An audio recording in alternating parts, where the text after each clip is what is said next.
Hi, Roy here on my channel, Roy Reads Anything. Going to do a bit of a sort of haul video, books and reading material that has arrived in this house over the past few weeks. And you may be thinking, hang on, aren't you doing Read What You Own?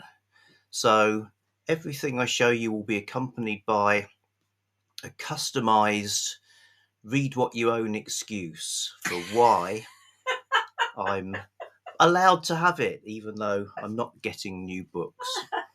Okay, so I've made a sort of ziggurat in ascending order of size, for want of a better way of organising things. So let's start with Art Colony Nurse. Art Colony Nurse. Ant Colony Nurse. Yes, not Ant Colony Nurse, although that would be awesome, of course. This is where a beautiful young nurse plays a handsome doctor against a hip bohemian in a dangerous great game of broken hearts. So I guess one of these guys must be hip bohemian, the other must be handsome doctor. And there she is. Got to decide. Eileen discovered the Bohemian Art Colony on the California coast. I'm not really sure what an art colony is, apart from the obvious that it's some sort of residential assemblage of people doing art, and it's bohemian apparently. Nothing seemed duller than life with a successful, hard-working doctor. Nothing more exciting than a free-swinging affair with a flamboyant artist. So, a romance book from the 60s, and this was a gift. So, Read What You Own exception, gifts are allowed. However, if I read it, it won't count towards my target. So, I mean, I'll probably will read this sooner rather than later. Present from Groz, the mighty Groz from the great channel, the GKBC. So thanks, because I couldn't find it over here. Postage is often prohibitive from American sellers. So Groz kindly sorted me out with Art Colony Nurse. So that's one item. Then the Avengers, not those ones. The 1960s television Avengers. So this was a series, very loosely a spy series, I suppose, or an adventure series. The one common factor was a guy called John Steed, who has various partners in adventure. The third of whom was a character named Emma Peel, played by Diana Rigg, which is the sort of height of this show. Was so surreal. It didn't take itself too seriously. It's got lots of British eccentricity and sort of pop culture stuff. Worth catching an episode or two on the. I know they've got it on Internet Archive, for instance. So, paperback tie-in novel called The Passing of Gloria Munday. Munday spelled Munday. And by John Garforth. 6 steps in the passing of Gloria Munday. And they're done as bullet points, although it's all one sentence. So I don't think bullet points as we now know them were a thing in these days. 6 steps in the passing of Gloria Munday. A siren in distress, rescued by Steed in his vintage Bentley, is taken to Blackpool and murdered by a tycoon in electronics, whose posse of pop pirates threaten to clamber aboard the ship of state. Whereupon Emma Peel sings falsetto and George Washington sweeps the floor, and the battle against the pop dictators is on. Okay, so it's an original adventure, it says, so not an adaptation. To be mobbed by delirious fans on Blackpool's fabulous Golden Mile is a pop singer's dream of heaven. Probably not something Beyonce would be that excited about, but these were more innocent times. But one of Gloria Munday's milling fans carried a knife, and so Gloria died. Dun, dun, Steed dun. rang Emma. Mrs. Peel, we're needed. Mrs. Peel goes through her paces as a pop star and does it beautifully. And on it goes. So yes, looks like fun, certainly if you like the show. So how have I got this? Because I bought this, well, I'll tell you, because my watered down version of Read What You Own is about buying new books, or rather about not buying new books. So collecting when desirable items come available in an affordable way is something I'm allowing myself to do relatively sparingly. Again, they won't count towards 100. So, that's what I said in my intro video. That's the way I'm doing it. Mine's like a big, comforting, milky latte rather than the sort of triple espresso that the real Read What You Own headbangers are doing. Similar excuse for the Baroness. The Baroness. Deadly as nightshade, sexy as sin. The Baroness #1. Penelope St. John Orsini is known to the world as an exquisite society beauty, millionairess, and international playgirl. But to NSA, she is Coin, head of a crack team of super spies. The woman who can seduce a man with her body or kill him with her bare hands, also part of her body. Doesn't say that. And the deadliest double agent they possess. British edition.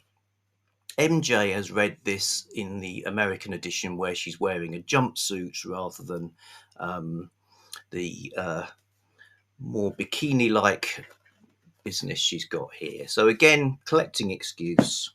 Could be one for Garb August, for instance. Now then, here's a book that's brand new. And I bought it. So, it's Caribbean Crisis and Voodoo Island by Michael Moorcock and Mark Hodder. It's a Sexton Blake adventure. So what this is all about, Sexton Blake, a British detective character I've mentioned in numerous videos, who was created in the 1890s and is still apparently alive and operating today, went through various incarnations, and by the 60s there was a sort of relaunch where the stories could be a bit more, suitable for the Bond age of people's enthusiasm for stuff. So Bond age, not bondage. No, I didn't mean to say bondage. So did, dear. Yes, right. And Michael Moorcock, famous fantasy, science fiction and litfic writer, worked on the Sexton Blake Library and wrote one of the stories called Caribbean Crisis. However, it was edited and alterations were made because it was felt by the sort of supremos of the Sexton Blake Library that young Moorcock was too sympathetic to the kind of left-wing Che Guevara-like character who is part of it.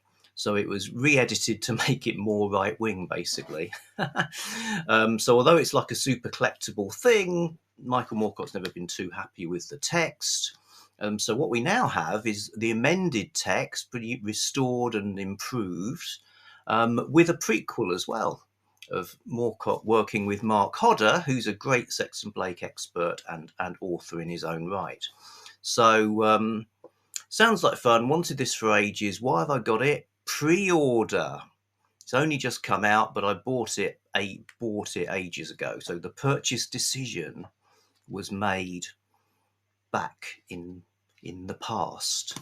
So I'm allowed to have that. And yes, as it happens too, talking of Sexton Blake, using the old collection excuse, and also these aren't books really, these are magazines.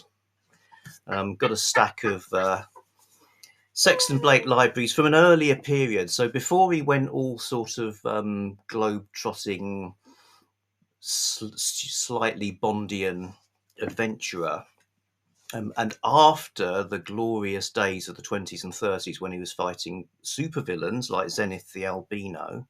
By the way, There's talk of a new Zenith the Albino book too, with the same writing team, so more Sexton Blake stuff coming.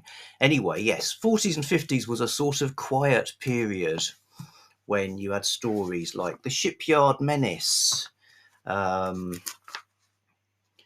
Case of the Long Firm Frauds, domestic crime. Well, The Man from Space isn't, but I'm going to tell you, he won't be from space, or at least he won't be an alien or anything. The Rio Star, some sort of football-related adventure. So, we're talking sort of domestic crime, and that's what they were. But I quite like that period of stuff, so I got these old mags.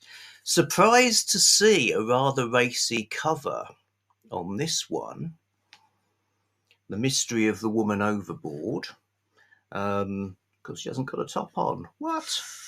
And it's obviously aimed at kids, given that the advert on the inside front cover is for Cadbury's chocolate.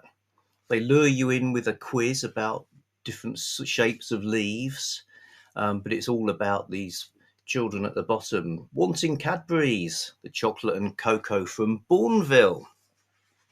So basically, you get a 60,000 word text story. The advert on the back's quite fun as well. It's not an advert; it's almost like a public service announcement. Dick Barton, who was a radio, also in movies, etc., radio adventure detective character. Dick Barton says, "I cross the road this way. On the radio, I lead a life of thrills. Dick Barton is always ready to risk death if necessary. But to take risks in traffic isn't necessary at all. It's just stupid." Stupid in italics. "Here's the proper way to cross the road. At the curb, halt. Eyes right, eyes left, glance again right. If all clear, quick march. Don't run.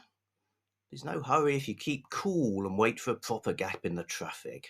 There's nothing brave about rushing out in front of a car and causing an accident. For one thing, other people may get killed besides yourself. Detectives perform plenty of brave actions, but they're never careless in traffic. If you can keep cool and calm and alert, you'll be a good road navigator. And the first thing is to do your curb drill at every crossing, issued by the Ministry of Transport." Hurrah! So I offer that to you in all seriousness as something to do. Because it is different over here. When I went to America, I did all that, walked out into the road, and there was a car about a quarter of a mile away on the brow of a hill, and they were like, "My God, there's somebody in the road," because you don't do jaywalking. Here, if you can cross, you do. More public information. Yes. Now, this isn't a book. This is a present, and it's also not a book. It's a set of DVDs, but it's book-related in that these ghost stories for Christmas are adaptations of stories. So you've got a lot of M.R. James, the amazing 1968 Whistle and I'll Come to You. Utterly terrifying, that one. Disliked by Us 2010 Whistle and I'll Come to You. You got some discussion stuff. You got Ramsey Campbell, the author, talking about them. You've also got some audio stuff. M.R. James' original story, read by Neil Brand. Ramsey Campbell reads his own M.R. James inspired story, The Guide. And that's just disc one. You've got Stalls of Barchester Cathedral, Warning to the Curious. They're all M.R. James. Lost Hearts, Treasure of Abbot Thomas, The Ash Tree, again 70s. M.R. James. So these would be on at Christmas, terrifying people. Because nobody likes being terrified more than British people at Christmas. At Christmas. As mentioned in previous video, where I read a ghost story? You did. I read a ghost story, didn't I? Yeah. Vampire Portrait. Then you get The Signalman, not M.R. James, that's Charles Dickens. And plan is next Christmas, if we get that far, I will read the original magazine that had a whole bunch of stories, including that Dickens story. So I'll do a series of readings on the nights leading up to Christmas. Other stuff: Stigma, The Ice House, View from a Hill, number 13, coming up into the 2000s. Yes, so great bunch of videos, and we can watch these in good form. A lot of them on YouTube as well. Hi, Editor Roy here. I've decided to split this one in two so it doesn't get too long. So keep an eye out for a part 2 coming your way pretty soon. Okay, bye.